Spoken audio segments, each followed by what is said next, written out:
Hi, I'm Mark Stewart. I met many of you in the last few weeks, and I want to reintroduce the All-American Freedom Party. A lot of you signed our petition. Thank you. I'm not sure you realized what's afoot with it. It's not just for one candidate.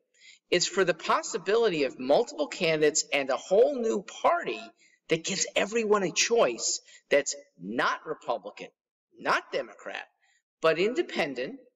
And that choice, it's so important if both the Republican and the Democrat on the ballot are disappointing. And that happens a lot, doesn't it? A lot of you are Democrats. I am too.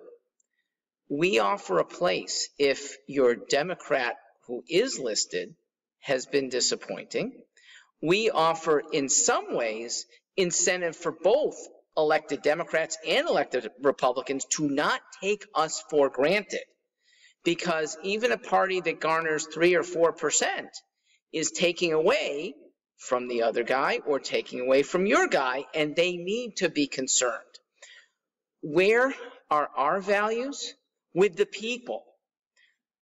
Leaders have gotten away from that. State government is not run well. How many things are improved the way your leaders promise? Federal government is even worse. Almost nothing has gone well, and I'm going back 2 decades now.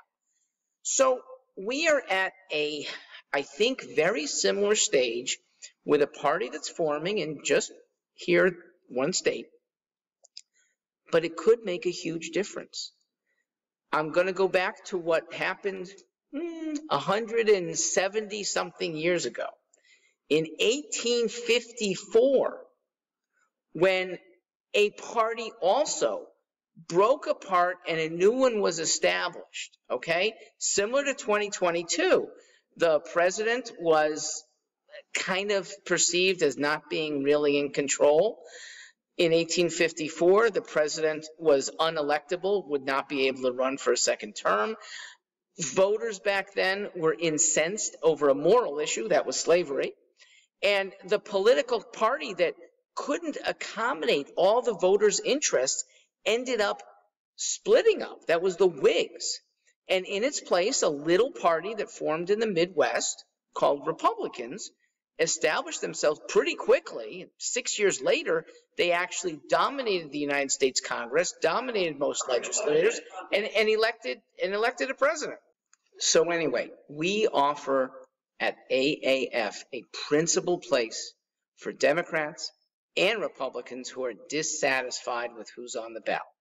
If you like one of the candidates on the ballot extremely highly, we don't get in the way.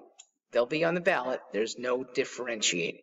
But if you have disappointment, now you've helped everyone have another choice. And let me say what can happen. Your loved Democrat has to step down, okay? Retiring, scandal, sickness. And instead of voting Republican, because that's the only one left, you now have a decent other choice. But hopefully more than decent. Every candidate that you see on AAF is upstanding, even though they might have no government service, they should be really, really good for you. I'm Mark Stewart. Thanks.